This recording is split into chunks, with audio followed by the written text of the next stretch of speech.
Hey guys, it's Jen here from Nails by Jen. Welcome back to my channel. If this is your first time to my channel, welcome to my channel. So today's video is going to be my top 5 favorites for the month of September. So I actually haven't been around for the majority of September because I was on a holiday.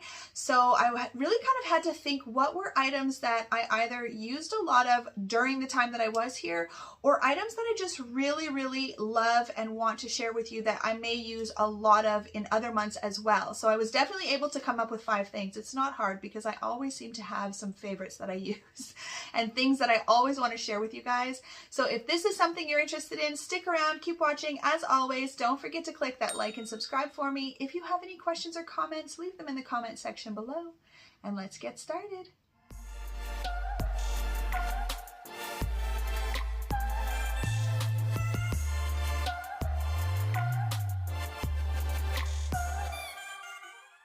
So the first item I'm going to share with you is a glitter, of course. I always tend to have a glitter. I think I usually have a glitter in my top 5 favorites because I love glitter. So this one is from Glitter Mix Canada. Of course, they are one of my favorite, if not my top favorite, glitter place to get glitters. And let me just apologize for the crazy sounds in the background, you guys. My neighbors are they're constantly out there doing stuff on their house, and I honestly think that every video of mine is going to have some kind of sounds going on because until snow comes, I think they're just going to be building and doing whatever, so I apologize. Anyways, let's get back to this. So I purchased from Glitter Mix Canada the fall collection. There was just like, I don't know how many there was, but they all had leaves in them. But this one is by far my most favorite. I recently did a set of nails. I will post a video of them here because they're beautiful. With this one here called Dreaming of Fall. And of course, I will also put a close-up video of what the glitter looks like in the corner for you guys. I always like to do close-ups for you. So this one has gold and so a gold hexagon, and I think they're shiny gold. Yes. Or are they pearl?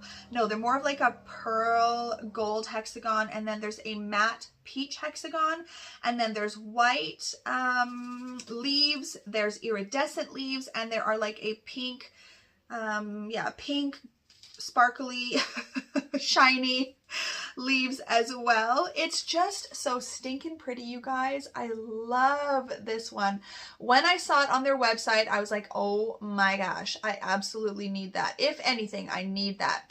So when you first get it, so on the website, it looked a little bit different. So when I first opened it up, I was a little bit like, oh, I didn't even think it was going to be peach at all, but it works so well. So with glitters like these, when they're really chunky, and I mean, as you can see, there is like fine glitter in it as well.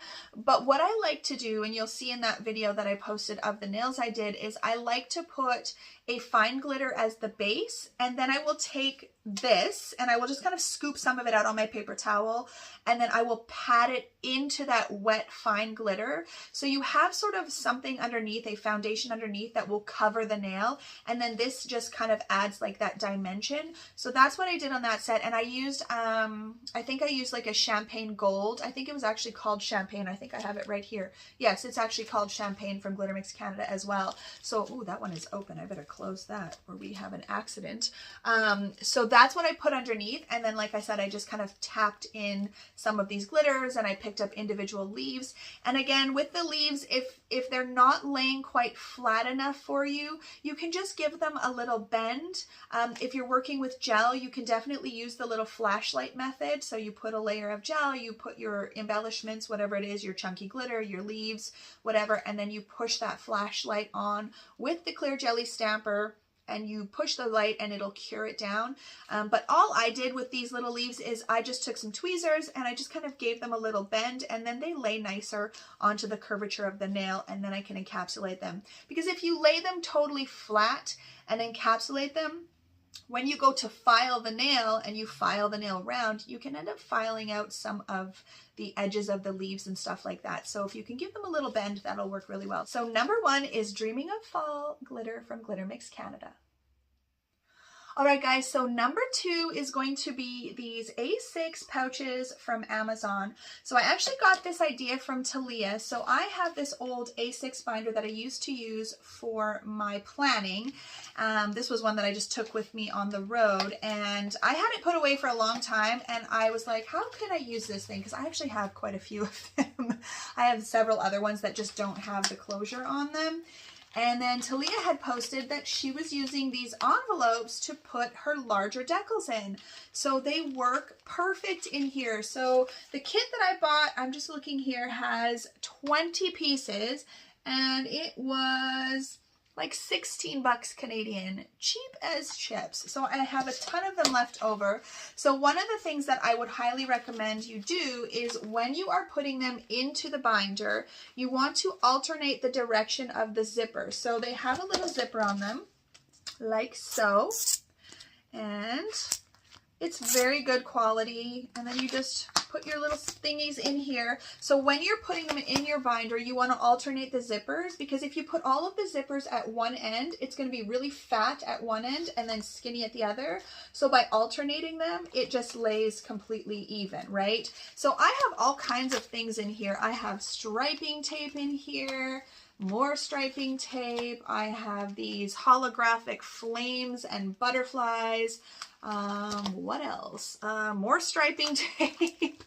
And oh, I've got like Mylar paper that isn't like in the rolls. It just came in sheets. These are chevron decals of some sort, stencils. So just all kinds of things that I feel like I didn't want to put in my little decal books.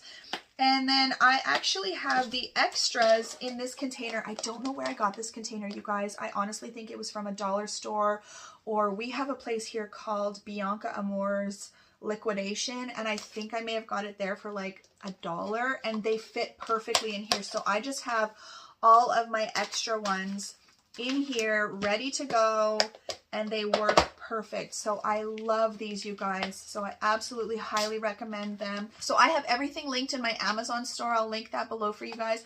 I have tons of goodies on my Amazon store, not just for the nail room, but also for your home. If you're a pink or mint teal kind of person, I have tons of stuff for your home that is mint teal and or minty teal color and pink, or teal and pink. So check that out. But definitely number 2 is going to be these A6 pouches from Amazon. So number 3 is going to be this Rhinestone Tool from Glitter Mix Canada. I don't think that I have shown this in any other top 5 favorites, and I don't know why, because I love this thing. First of all, it's beautiful, like rose gold. It's got the clear crystals in the middle. So it's double-ended. So you, on the one end, you have your tacky, whatever this is called. It's like a wax to pick up the rhinestones. And then on the other end, it has a little tool. Again, I will post a closer up image here so you guys can get a better look of it. The thing that I absolutely love about this is the little pointy tool. It's so pointy. The one that I had from, I think it might have been from the pink chair, it actually had a hollow end on it. So sometimes, like if I was doing really, really tiny rhinestones or caviar beads, they would get stuck in that little hollow end, and it just wasn't quite pointy enough. So this one I love. I actually purchased, I think I purchased a second one just to have on hand. And I think that at some point, I believe you can purchase extra wax, like when this starts to get whittled down and you have nothing left, which I think would take a very long time, to be honest. I think you can purchase new wax or just purchase another one. I think that's why I bought a second one. But I absolutely love this. So I will actually use this end here, the pointy end.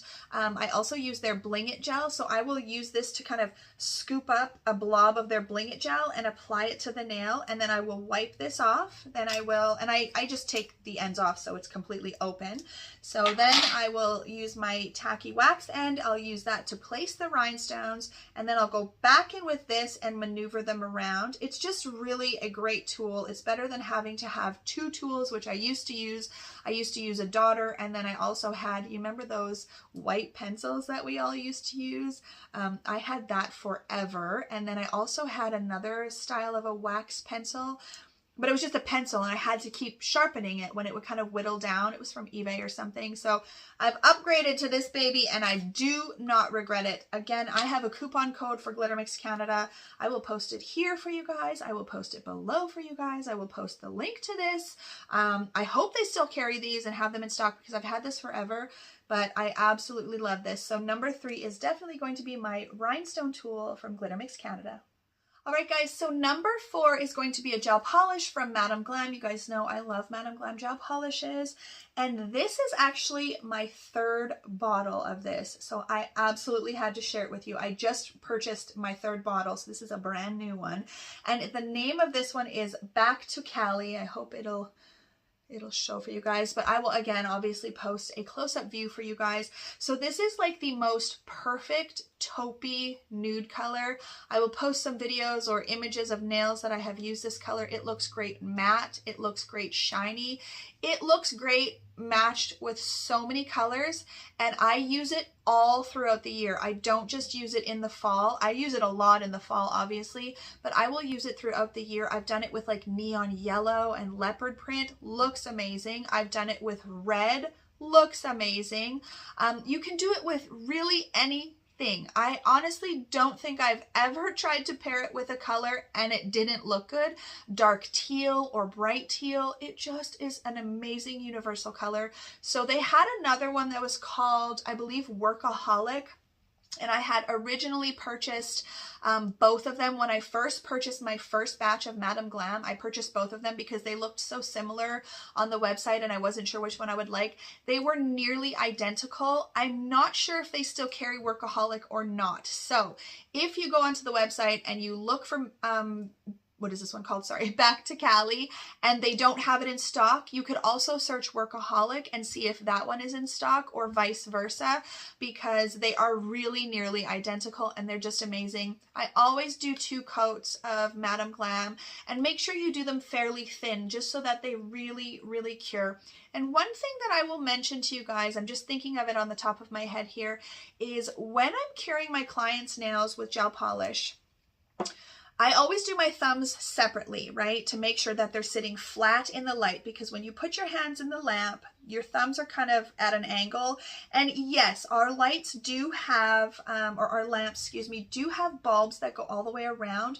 But I still find that if you put your hand in and you don't put the thumbs separate, oftentimes the thumbs won't cure properly. And another thing is, if your clients aren't putting their thumb in all the way as far as they can and in the center of the light, it also won't cure properly. I've had clients come back and the only nail that was kind of wonky and chipped is the thumb. Or I had a client one time where her thumbs, like I think it was like 2 days later, they like peeled and then it was kind of like not cured properly underneath. And I said to her, we just have to make sure, you know, to put your thumbs in the middle of the lamp and shove them back in as far as you can, because the thumbs are short and sometimes when they're sitting on the desk, the edge of the desk, it's kind of hard for them maybe to get their thumb in all the way, and I think that they think just having it kind of on the edge is quite enough. In my lamps, it's clearly not. I have lamps, the sun, what are they called? They're the sun lamps from Amazon. And basically all of the specs of these lamps are exactly the same as the ones from Madam Glam, which is why I bought these. Instead of buying the Madam Glam ones, they were a little bit cheaper on Amazon. So I just feel like that's just something, a little tip. If you're having trouble with your clients' thumbs, make sure they cure them separately and they put them in the middle of the lamp and as far in as they can. So number 4 is going to be my Back to Cali gel polish from Madam Glam. All right, guys, so last, number 5 is going to be for my acrylic techs. So I highly recommend, and I'm not saying you have to get this jar in particular. I just recently purchased this one when I was traveling in Pittsburgh. I got this at the supply store, but I highly recommend that you get a jar that actually has a sealable lid for your monomer. So in the past, when I first started, I had, you know, the traditional little Dappen dishes that, first of all, I had some that didn't even have lids. So I would just put new monomer, you know, for every client, I just had to put new monomer, and sometimes I put too much and then I wasted it. And then I ended up getting a larger one that had a glass lid that didn't seal, but it just kind of sat on top.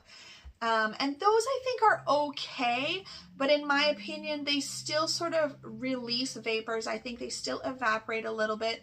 And I feel like because it doesn't seal well, I feel like the smell can still kind of escape a little bit. So recently I've been seeing lots of people purchasing those beautiful diamond ones that have the little lid. I think Nail Career Education, Susie, I think she has one. It's gorgeous. But for me, I'm not saying not to purchase it because it's beautiful and it does have a lid. But for me, people ask me all the time, how do I prevent the smell of the monomer getting into my home?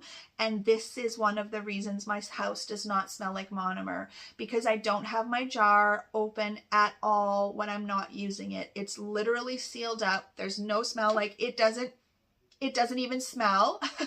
I can't smell it through the jar. So I feel like it just really helps that there's a good seal on there. So I highly recommend, if you are struggling with, you know, wanting to convert to do acrylic in your home and you're really concerned about the odor, or if you're doing acrylic currently and you feel like your husband or your kids or your roommate or whatever is like, that stuff stinks and you need to put it, like, you need to stop using it. Try using a sealed lid and make sure that you seal it when you're not using it. No one, except for my dad has come in and said, oh, it smells like nails in here. It's like, well, yeah, I do nails, Dad.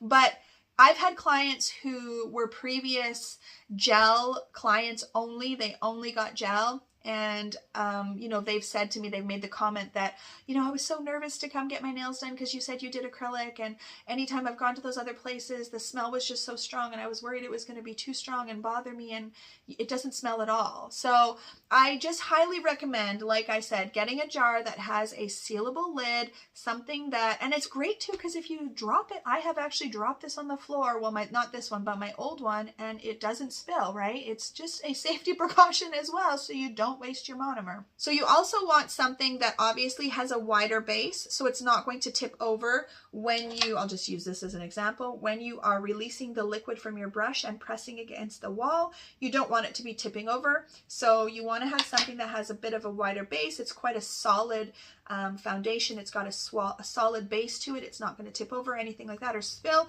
So you want something that's got a little bit wider of a base like this and a good sealable lid. So number 5 is going to be a sealable jar for your monomer. I will see if I can find something on Amazon for you guys.